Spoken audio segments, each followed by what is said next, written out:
দিয়ে ভিডিও তৈরি করে, তারপর সেই ভিডিও ভ্যাটিকান সিটিতে পাঠিয়ে দেয়। সেখান থেকে এই চার্চ চালানোর যাবতীয় খরচ আসে, কিন্তু তারা সেটা কেন করে সে সেটা জানে না। সে আরো বলে এখানে ঢোকা যায় কিন্তু বের হওয়া যায় না।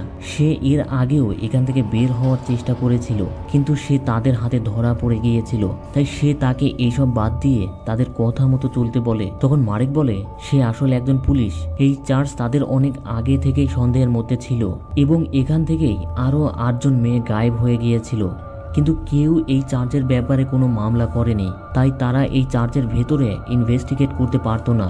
তাদের সন্দেহ আরো জোরালো হয় যখন একজন মেয়েকে কোনো কিছুতে পজেস বলে এখানে পাঠানো হয়েছিল, কিন্তু তারপর থেকে তাকে আর খুঁজে পাওয়া যায়নি। তাই সে ছদ্মবেশে এখানে এসেছে ইনভেস্টিগেট করার জন্য।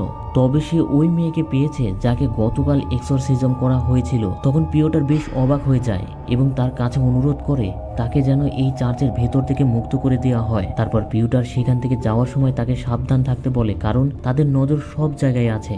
মারেক তার রুমে এসে সব জায়গায় খুঁজতে থাকে তাকে নজরে রাখার জন্য কোনো কিছু লুকিয়ে রেখেছে কিনা। তখন সে লক্ষ্য করে আলমিরা দিয়ে কোনো কিছু লুকিয়ে রাখা হয়েছে। সে আলমিরা সরিয়ে দেখে দেওয়ালের মাঝখানে একটি ফোকর, তবে সেটা জঘন্যভাবে নোংরা। তবু সে ফোকরে হাত দিয়ে একটা কিছু পায়। সে সেটা বের করে দেখে মানুষের চোখ দিয়ে একটি ভুডু ডল বানানো হয়েছে।